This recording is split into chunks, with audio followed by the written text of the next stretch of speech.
Good morning. It's Sunday, October 10th. Um, my name is Douglas Griffin. This is my Sunday school class. We are going through the book of Genesis. We've been going through the book of Genesis since last year, chapter by chapter, verse by verse, because we feel that it's a better way to truly understand what the Bible is saying if you go verse by verse by verse by verse than just picking various verses and giving your own interpretation. So I call it the unbiased word because we really just have to compare the word with the word. In chapter 24 of Genesis, Joseph finds himself released from prison. Um, his brothers had sold him off into slavery in Egypt. He worked for Potiphar for a while, but then he got in trouble at Potiphar's house, ended up in prison. By coincidence, no coincidence, he's put in the same jail cell as well, actually, he's told to wait on them. He didn't. He lived down in the pit, and he would come up to their cell and wait on them. The butler and the baker. The butler's really his cupbearer, and the baker for Pharaoh, right? They have dreams. Joseph interprets dreams because that's what Joseph does. He interprets dreams. Interestingly, he didn't interpret his dream correctly, but he interprets their dreams, and um, one of them is freed, and one of them, as Joseph predicted, is put to death by Pharaoh. A couple years later, Pharaoh has his own dream, and 2 years later, that's when the butler, the cupbearer, says, "Hey, there was a guy in prison a couple years ago who he was very good at interpreting dreams. So why don't you call him up?" Sure enough, they call him up, and Joseph interprets Pharaoh's dream. So that's where we are, and Pharaoh's quite impressed. This is an interesting chapter. Um, you'll see why. They're all interesting, aren't they? Okay, so in Genesis 41, verse 37, it says, oh, by the way, I'm sorry. So here's Pharaoh's dreams. Pharaoh had a dream that there were 7 fat cows and then 7 skinny cows. And Joseph interpreted this as 7 fat years that are going to happen, 7 years of plenty in Egypt, and then 7 not so good years. However, the skinny cows ate the fat cows and stayed skinny. So the interpretation is that the lean years are going to be so bad, it'll be as though the fat ones never happened because you eat the fat cow. So it's okay to have the 7 skinny cows, but when they eat the fat ones and then they still stay skinny, it's like, wow, that's like that. It's going to be really severe. And Joseph says to Pharaoh, "I think God is preparing you. There's going to be a famine, and He's letting you know, and there's a reason why He's letting uh, Pharaoh know what's going on, and all this is like 200. God's planning 200 years in advance. That's what's so good about Pharaoh. So, and I'll explain that in a little while. So he says, what you should do, because Joseph always knows what everybody should do. And there are people, and we may not like them because they're always telling us what to do, but that is their gift. They know what. Hey, they know what people should do. That's their you really should do this, you should do that, and they're right. So Joseph immediately goes in. Well, what you should do is you should take advantage of these fat years and store up food because you're going to have so much abundance. Instead of eating it all up, take it and store it all away so that when those 7 lean years come, hello. So when those 7 lean years come, Ada and Suzanne, um, you'll have abundance to spare. Okay, so here in Genesis chapter 41, verse 37, it says, so the advice was good in the eyes of Pharaoh, like, makes sense, and in all the eyes of his servants. Everybody who was listening, all of his astrologers, everybody was there, they're like, huh. And Pharaoh said to his servants, can we find such a one as this, a man in whom is the Spirit of God? And so on purpose, God gives Pharaoh this dream so that Joseph can come and interpret it. God so that he'd be impressed with Joseph, but also impressed with God. Like, this person knows God. Now, there was a bunch of gods in Egypt that they worshiped, the god of the river and the god of the mountain, the god of all sorts of things. But all his people who worshiped all those other gods, right, they weren't able to interpret the dream. Only Joseph was able to interpret the dream. So he's more impressed with Joseph's God, the God of the Jews, the God of the Israelites. Wow, this man really, that's amazing, because God on purpose wanting to impress him. Now, God has been doing this for some time, impressing the pharaohs. And the pharaohs are aware of the God of Israel. It started back in Genesis chapter 12, verse 17, when Abraham went down to Egypt, the first time he went down to Egypt. Remember, Abraham, he's just learning about God. And Abraham had no idea that um, that God actually lived also in Egypt, because from where he was from, up in Syria, there were gods of different regions. When you went to a new region, you worshiped that god. When you went to a new region, you know, everywhere you went, oh, there's a new god to learn. So when God directed Abraham to go to Canaan, he thought, oh, he lives in Canaan land, which is modern day Israel. So when Abraham went down to Egypt, he tells his wife, pretend like you're my sister, because they're going to kill me. Has no idea that God can still protect him down there. So he lies, and sure enough, Pharaoh looks at who he thinks is his sister, Abraham's sister, and says, oh, and takes her. But in Genesis chapter 12, verse 17, it says, but the Lord plagued Pharaoh and his house with great plagues because of Sarai, Abram's wife. At this time, he was just Abram. He wasn't Abraham yet. So all these plagues, and they're going, what could it be? What have we done wrong? And then they figured out, oh no, it's Sarah. This man lied. And it says, and Pharaoh called Abram and said, what is this that you have done to me? Why did you not tell me that she was your wife? Look what your God has done. And this is his first introduction into this incredible God of Abraham, who can bring plagues on his house because, you know, if you treat Abraham badly. So he gave Abraham gifts and all that, because like, your God's really incredible. So that was the pharaohs of Egypt's first introduction to the God of Abraham. The kings in this region are learning there's a God. Now, they had heard stories from Noah. It hadn't been that long since Noah and everybody had, maybe I mean, 1,000 years, but it hadn't been that long. Actually, not 1,000, maybe 600. Since Noah and everybody had a consciousness of one God. But then when they spread out from the Tower of Babel, they began to just create their own gods, which is what we do. So God is coming back to say, hey, now I'm going to choose Abraham. I'm going to choose his descendants. And you watch how I treat them and how I protect them and what I do, because I'm going to show you I am the God. There is no other God. I'm it. So God has his plan in motion. That's why it's okay that Pharaoh went down to Egypt. I mean, Abraham went down to Egypt, because God's going to teach this Pharaoh a lesson. Also, the God of the king of the Philistines, God was teaching him. In Genesis chapter 20, verse 3, it says, but God came to Abimelech in a dream by night, because Abraham did the same thing when he went down to the Philistines area, which is where modern day, it's where the Palestinians live to this day.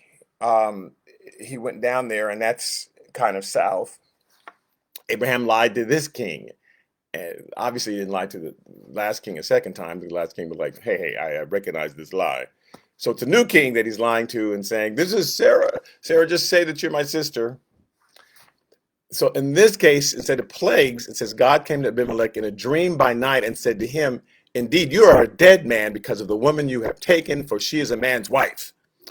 But Abimelech had not come near her, fortunately. And he said, Lord, will you slay a righteous man, a nation also? Like, you're going to kill us all and destroy us all? And he's like, wow, that Abraham, his God is incredible. He shows up in your dreams. And wow. And did he not say to me, she is my sister? And she herself said, he's my brother. And in the integrity of my heart and innocence of my hands, I've done this. And he's got him repenting to Abraham's God. All right. So people are hearing these stories. They're being passed down. In Genesis chapter 21, uh, later when Isaac came down, no, I mean when Abraham uh, was actually about to leave that area, and he'd grown prosperous and he'd done really well, and God is blessing Abraham on purpose to show the rest of the world, to make an example of him. Sometimes, oh, how do I say this without people getting mad? We think that we're supposed to be blessed in the same way as Abraham, and the blessing that we share with Abraham is righteousness. That's the blessing. If we had to trade, I go to heaven because of righteousness, or I have a new car, we'd rather go to heaven because of righteousness. Righteousness is the better blessing. Uh, but God blessed Abraham in other ways, specifically because he's showing all these kings and all these people. Abraham has a God who's blessed. Look how I'm blessing this person. Uh, because he's drawing their attention. You guys all worship all these other gods, but I'm choosing Abraham, I'm choosing Isaac, I'm choosing these people, and I'm blessing them in a certain way to get your attention. And God will bless us in certain ways. It may not necessarily be a brand new car, but he'll bless every Christian in a certain way to get the world's attention.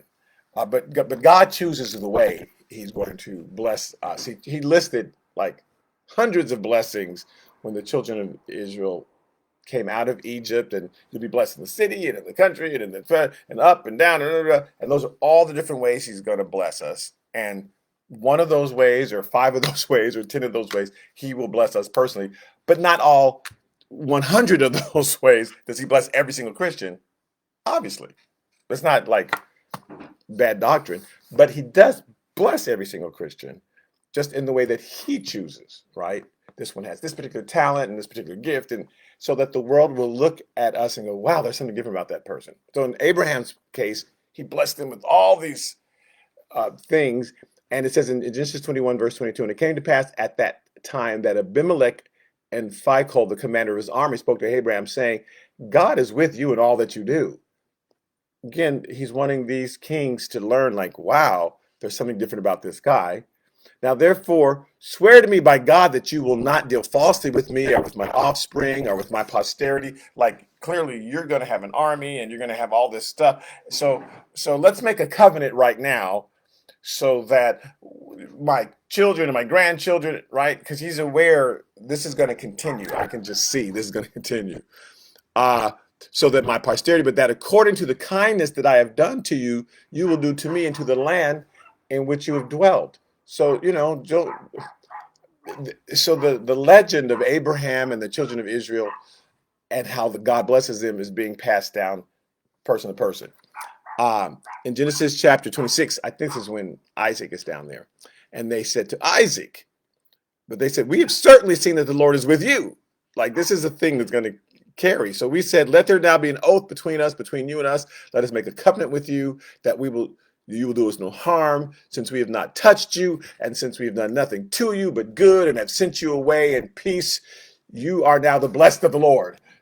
Right? So this God is sowing seeds in these different places with these different kings, so that his legend grows. Now, and he's purposely, again, using Joseph in this situation so that the pharaohs will pass down this information to the succeeding pharaohs, like, those people have a great God. This is why when Moses went to Pharaoh 200 years later, he really had no excuse. When Moses first showed up and says, God sent me to say, let my people go, that Pharaoh had heard all about Abraham and Isaac and Jacob and Joseph and all these miracles. And he had heard. He just like, no, I'm bigger than that God. So then Moses said, okay, well, God's going to do this plague until let people go. No, he's going to do this plague until let people go. No, he's going to do this. So God's showing Pharaoh, I'm trying to show you that I am the God, and you better not mess with me. But Pharaoh's like, oh, I'm going to mess with you. Okay. And God is that way with every person. There's no one who will stand before him who will be able to say, well, I had no idea. I didn't know. God's like, no, I showed myself to you several times. And so you either gave in and said, okay, there is a God and I am going to believe this, or you said, no, but no one has any excuse. And one reason he's picking, well, I'm getting ahead of myself. All right. So this Pharaoh says to Joseph, clearly the Spirit of God is in this man. And in Genesis 41:39, it says, there is no one as discerning as wise as you. You shall be over my house, and all my people shall be ruled according to your word. Only in regard to the throne will I be greater than you. The only person greater than you, in Joseph, is going to be me, because I got a throne. If you had a throne, maybe you'd compete with me, but I got a throne. So everyone else, though, is under you. And Pharaoh said to Joseph, see, I have set you over all the land of Egypt. Verse 42 in Genesis 41. Then Pharaoh took his signet ring off his hand and put it on Joseph's hand, and that's a big deal. This is my ring that I sign everything with and dip in ink, and I'm giving it to you so that you now have authority to use my name. And you can sign all the documents. You can do all of this, right? And he took off and he put it on Joseph's hands. He clothed him in his garments of fine linen. This is key. And put a gold chain around his neck. Now that gold chain thing, apparently that's a thing, right? I grew up watching people put in these gold chains, but maybe they are onto something. Maybe there's a reason that they're doing other than fashion.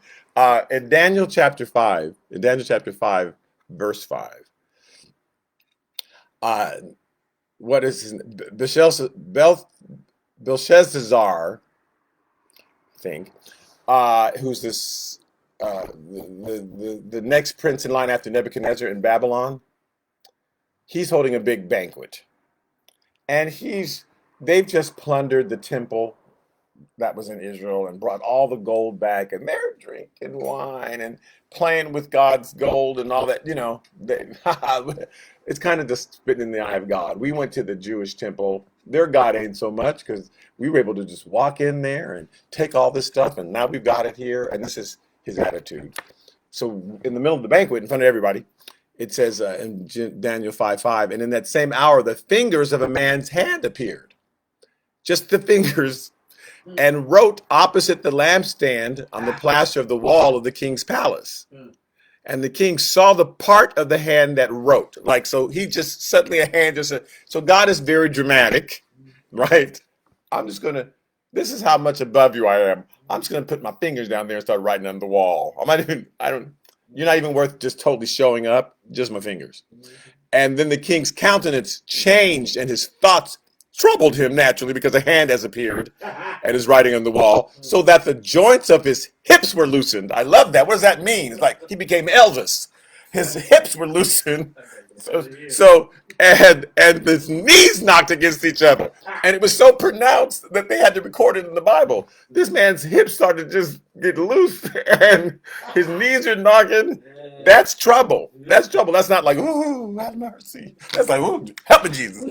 So the king cried aloud to bring in the astrologers, the Chaldeans, the soothsayer, and the king spoke, saying to the wise men of Babylon, whoever reads this writing and tells me its interpretation shall be clothed with purple and have a chain of gold around his neck, and he shall be the third ruler in the kingdom. So this chain that the king put around Joseph's neck, that's the deal. Like, you got a gold chain around your neck. Can't stop my leg. Yeah. So my point is that if you get a gold chain, then that means you are something, right? So he gave Joseph a gold chain, and that was big. But I want to focus on the garment that he got. This is the third time that Joseph has been clothed for his position by someone, that somebody's put clothes on him and says, you are now this, right? In Genesis 37, verse 3, it says, now Israel, this is Jacob, his other name was Israel, right? Loved Joseph more than all his children, because he was the son of his old age.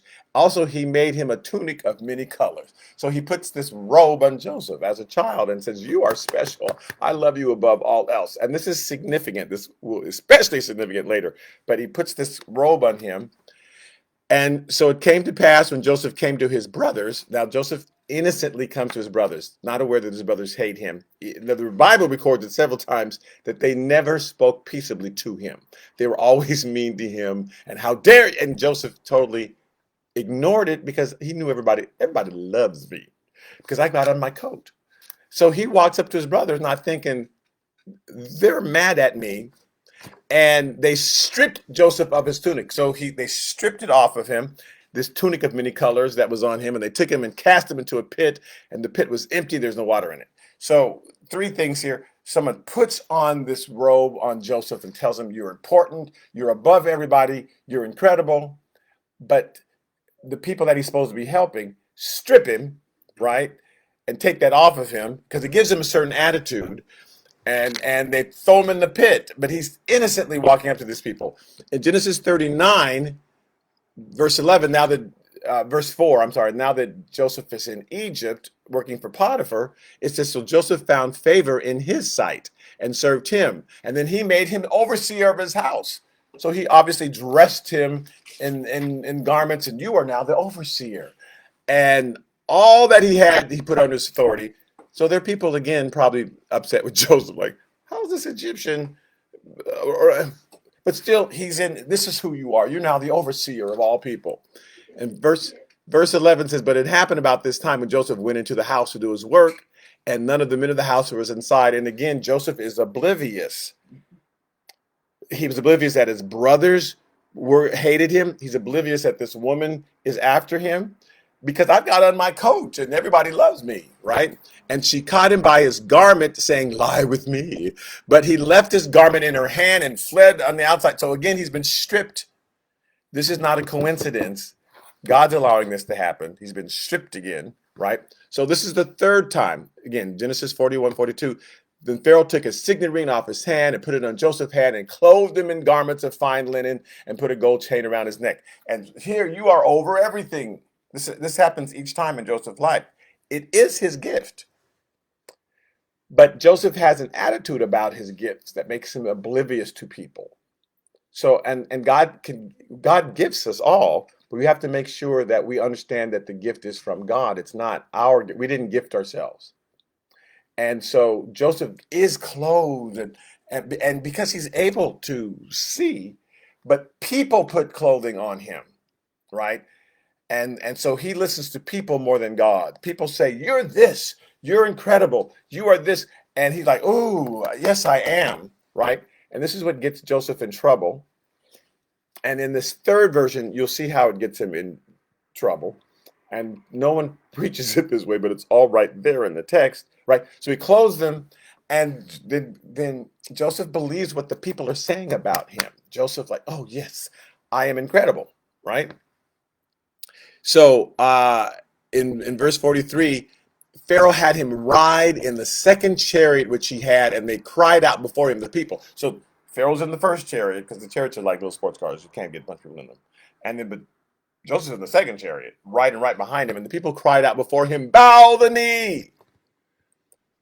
So he set him over all the land of Egypt. So this is Joseph again being over everybody, because that is his gift.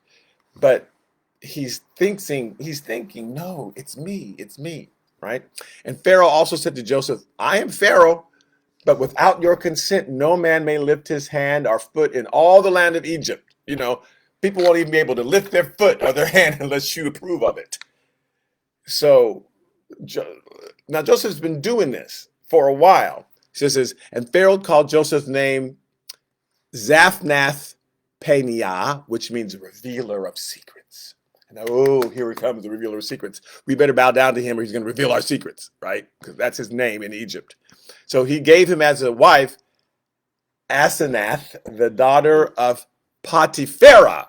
Now he worked for Potiphar, and now he's working for Potipharah, who's the priest of On, which is the city of the sun. And in that particular city, because their priests were put over different cities, and in the city of On, they worshiped the sun. So he was the priest over that city, right?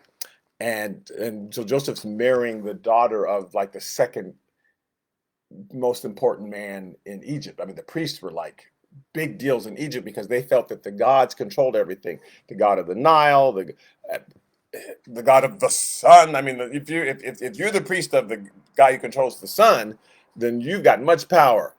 And so the priests were like big deal. right? The god of the vegetation, whatever you felt your god was over, then you were the priest of that area. So he's marrying the second most important person. I mean, he's marrying the daughter of the second most important person in Egypt. Uh, so Joseph went out over all the land of Egypt. This is verse 45. And Joseph's riding around in a chariot and saying, yes, bow to me, bow to me. And people are saying, bow to him. And right. So Joseph is loving this. Now, I want to go back to Genesis 37, verses 1 and 2. So it says, now Jacob dwelt in the land where his father was a stranger, in the land of Canaan. I remind you that sentence means that Jacob is living there in the land where his father was a stranger. So Abraham and Isaac felt like they were strangers in this land, but Jacob's like, I've moved in. I'm now the third generation, and this is our land. And that often happens to like third generation immigrants, second generation, third generation immigrants. Like, this is my land. I'm an American. My grandparents may have migrated here, and their kids may have felt odd, but we've been here for three generations. So he says Jacob dwelt there. He didn't just feel like he was a stranger. And this is the history of Jacob, verse 2. Joseph, being 17 years old, was feeding the flock with his brothers, and the lad was with the sons of Bilhah and the sons of Zilpah, his father's wives. So these are the two maids.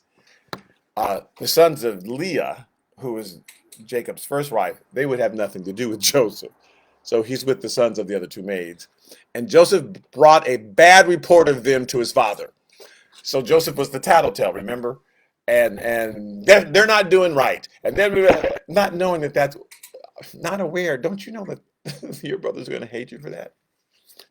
Not aware, right? But the point was he was 17. So this is 13 years later. It says in verse 46, Joseph was 30 years old when he stood before Pharaoh, the king of Egypt. So during his 17th year is when Joseph got in trouble with his brothers. They threw him in the pit. It's taken 13 years for him to get through Potiphar's house, where he might have been there for at least, 8 or 9 years. And then he's in prison. He's there for a couple of years. Even if he's there only for a year, we're not sure. The other guys show up. They're there for a year, and after a year's visit, one of them talk about their dream. And then it's 2 more years that Joseph is there. So it's like at least 4 years, maybe 5 years in prison. So now he's 30. And there's something significant about 30 as far as now in that culture, as far as feeling you're now an adult. So it was important that he tell us he's 30 years old when this happened. In Numbers chapter 4, verses 1 through 3, Moses explains how old you have to be in order to be in charge of the temple and the work that's going on in the temple. He says, then the Lord spoke to Moses and Aaron, saying, take a census of the sons of Kohath. These Kohaths, later we would call them Cohens. If you run into a Jewish person whose last name is Cohen, their ancestors were priests. Take a census of the sons of Kohath from among the children of Levi, and you'll probably find that they're pretty spiritual people, or have a heart for people, or of course most Jews have a heart for people, but the Cohen are among the priestly line. They may not realize that, but that calling has never left them.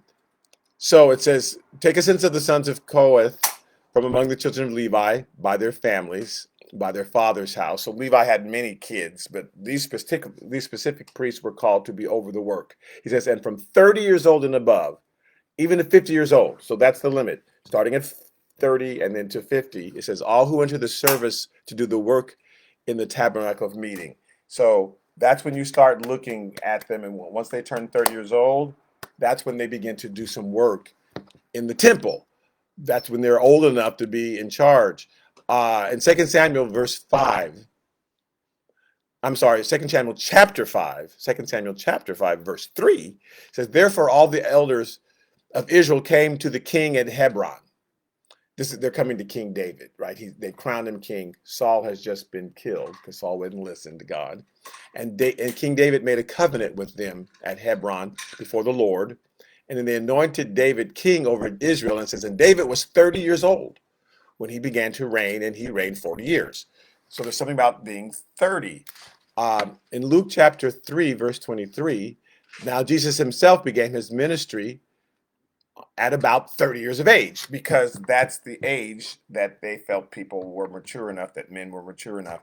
Now, I've done high school, and the girls are always more mature than the boys. Bless the boys' hearts. Now, the boys are louder, more aggressive, all that stuff, but the girls are smarter, more mature. The boys are just nuts. Bless their right. And even in their 20s, they're just old teenagers. I would always tell the boys, when you're about 30, that's when you'll finally really be an adult, because you're just an older teenager and you're trying to get your life together, you know. So I understand that 30 years of age, that's not a magical number. At 30, God's going to call you to be a priest. I'm just saying in their culture, 30 was kind of important. So they pointed out Joseph was 30, Jesus was 30, David was 30, the priest had to be 30. Okay. So they're just making sure you know he was at the right age. And again, they're actually setting up for Jesus, because once this became clear in their culture at what age they felt that you were mature enough to be in charge of things. When Jesus turned 30, they're all, okay, looking to him. What are you going to do? Because they've been conditioned to wait. And that's why Jesus waited until he was 30 to start his ministry, because they wouldn't actually have respected him before that. In Genesis chapter 41, verse 46, the second half of it, it says, and Joseph went out from the presence of Pharaoh and went throughout all the land of Egypt. And now it says, in the 7 plentiful years, the ground brought forth abundantly. So now the 7 years are starting. Joseph is driving around and telling people what to do. Hey, give me some of those extra crops, and a fifth of it has to go to me, and a fifth of it go, not to him personally, but I'm taking it, we're going to store it in the storehouse. So he gathered up, verse 48. So he gathered up all the food of the 7 years which were in the land of Egypt, and he laid up the food in the cities. He laid up in every city the food of the fields which surrounded them. So Joseph gathered very much grain as the sand of the sea until he stopped counting, for it was immeasurable. I mean, he gathered up so much food, he couldn't even keep track anymore, because there was so much abundance, which they would have normally just wasted. They would, oh, look at all this abundance. Let's eat it all up.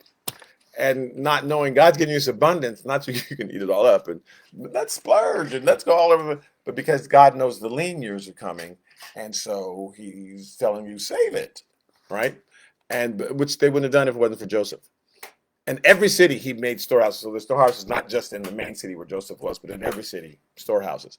And to Joseph were born 2 sons during this time of plenty, when everything's incredible. Everybody loves them some Joseph.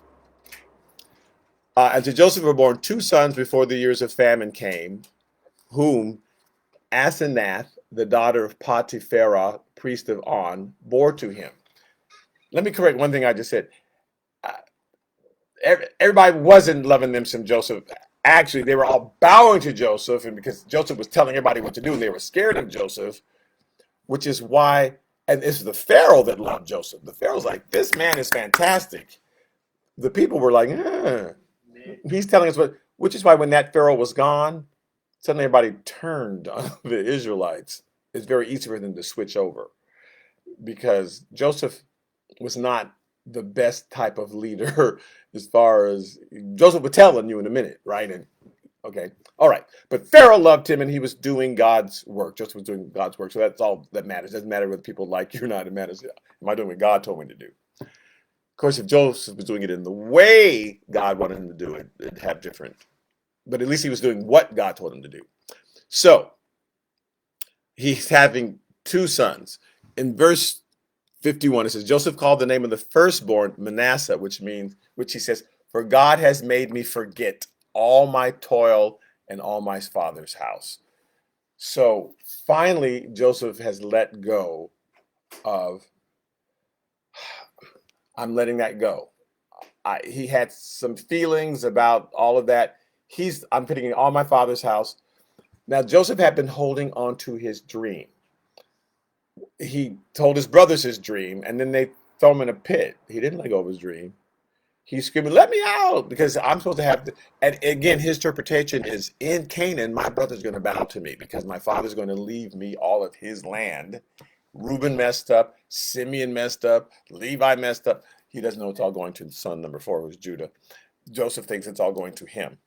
And they're all going to bow down to me. So when he was thrown in the pit, he still has the dream.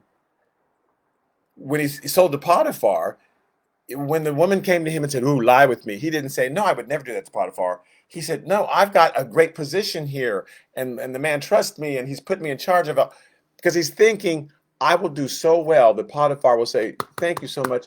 Here's a bunch of money. Go back home.'" When Joseph was in prison, and the prisoners tell him his dreams, he says, "I was kidnapped and brought here." He doesn't mention that his brothers hated him and sold him into prison the way Joseph told the story. Somebody just came by and kidnapped me and brought me here, and I'm not really supposed to be here, and I've done nothing to be in this prison. So tell Pharaoh, and he'll let me out, and I'll be able to go back home. And they'll go, "Oh, he's finally here. He's back," and I'll be able to have that dream the way God showed it to me. But at this point, now that he is a bigwig in Egypt, and the whole country is bowing down to him, not just his brothers. Everyone, his first son is like, "Oh, I've let that go. I've let go of my father's dream."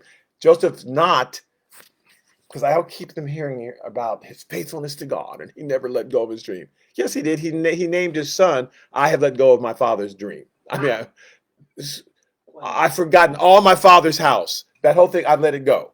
So Joseph is not holding on to that. That's the whole point. That's why he didn't recognize his brothers when they showed up, because he let it go. And the name of the second he called Ephraim, for God has caused me to be fruitful in the land of my affliction. Like, I'm fruitful here. Here. I thought this was horrible, and yet look how God has blessed me here. So clearly, this is who I was meant to be. A potentate in the land of Egypt. Look how I've been dressed in these clothes. Lost it. And I'm telling you that they kept dressing Joseph, and he kept wearing the clothes of what the people would put on him, the clothes that his fathers put on him, the clothes that Potiphar put on him, the clothes that Pharaoh put on him. And that's how he defined himself, according to what people were putting on him. We have to be careful not to do that, because people will say, "You should do this, or you should do that," and they'll build you up in a certain way and turn your head and make you think you're so incredible. And it's God's gift going through you. We got to be clothed in what God is clothing us in, and not what people are clothing us in. Right. And so Joseph's problem that you will see as we approach it is that he's totally caught up in these images, and it ruins Israel for a couple hundred years. And I don't understand why people don't see that. Okay, so God has caused me to be fruitful here. So I've forgotten my father's house. This is where I'm supposed to be. Verse 53, then the 7 years of plenty, which were in the land of Egypt, ended, and now there's 7 years of famine began to come. His kids were born during the plenty. And just as Joseph had said, the famine was in all lands, but in the land of Egypt, there was bread. So this is spreading everywhere. In fact, verse 55 says, so when all the land of Egypt was famished, the people cried to Pharaoh for bread. So there was a drought that spread out all over, and it also then finally got to Egypt. That's new, and how famines were working so far. And then the Pharaoh said to the Egyptians, "Well, go to Joseph. Whatever he says, do." Because they come to Pharaoh like, "What are we going to do? We don't have any bread. There's such a horrible famine." Go to Joseph. Whatever he says, do it. That's like Mary said about Jesus at the wedding of Cana. Whatever he says, do it. Right? And that's a lot of faith in somebody. Because Joseph could say, "Okay, jump up and down 15 times," but he's like, whatever he says, do it. So he had so much faith in Joseph. Joseph's like, wow, I'm really the man. Verse 56 says, the famine was over all the face of the earth. And again, that's the known earth in that region, right? From Syria down to Egypt, across to Iraq, Iran, maybe to India, all in the Middle East. Right. It didn't necessarily reach to Disneyland. It didn't necessarily come to New York. But all the earth that they knew of, this famine, there was these dry winds that just dried everything up. And Joseph opened all the storehouses and sold to the Egyptians. And the famine became severe in the land also of Egypt. So it started out there and it came toward Egypt. When we read about those first couple famines, like in Genesis 12:10, it says, now there was famine in the land. So therefore Abram went down to Egypt to dwell there. famine hadn't gotten to Egypt. There was just famine in Israel. And then so Abram went down to Egypt. So let me go to Egypt because it's nice down here. For the famine was severe in the land of Canaan. In Genesis 26, verse 1, it says, there was a famine in the land, again talking about the land of Canaan, Israel. Besides the first famine that was in the days of Abraham, this Isaac went to Abimelech, the king of the Philistines, in Gerar. So he's going down to, again, where modern day Palestinians live and asking food from them. But this is the first time that the famine had spread over all the known world, known to them, and it also got into Egypt. It says, so all countries came to Joseph in Egypt to buy grain. This is verse 57, because the famine was severe in all lands. So who's becoming very famous? Joseph. And his God is becoming very famous because, wow, Egypt somehow knew to save all this food, and people are coming from every land all around the Middle East, all around, maybe even some from Eastern Europe, are all coming down to Egypt. And so the fame of Pharaoh and Joseph's God is huge. This is why 200 years later, when Moses brings the children of Israel out of Egypt, as soon as they get across the Jordan and crossing, they all say, oh, we heard about Egypt. We heard about what you did, Pharaoh, because they're the most famous country and God in the world. And God set it up this way so that the whole Pharaoh being, lost in the Red Sea, everybody knew about that. Everybody heard about that. They knew whose God had done that because they knew whose God had saved them a couple centuries earlier so that they would not all starve to death. They knew this was the God of Joseph who had, spoken to this Pharaoh. And so these countries, when Israel came back to reclaim their land, these nations that attacked them were really attacking their God. They knew what they were doing. It wasn't a case of, oh, who are these people showing up here? I can't believe it. They know the story of who the Israelites were and who Pharaoh was and what God did to that Pharaoh. And they're choosing to go against those people, spitting in their God's face. Our God is better than your God. Really? Because you've heard about my God.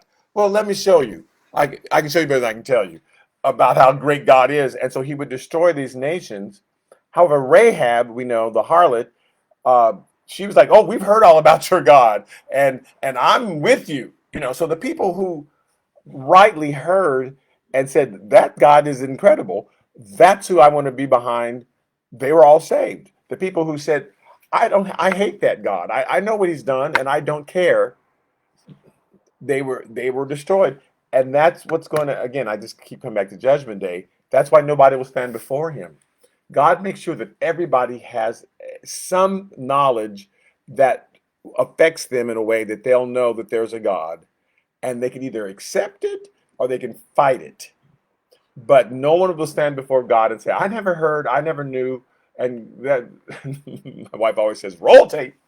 And that's when God would say, see when you were almost killed here, but I saved your life here, and you never credit that to me. You knew a miracle had happened. See when this happened and you never looked up and said, thank you, God.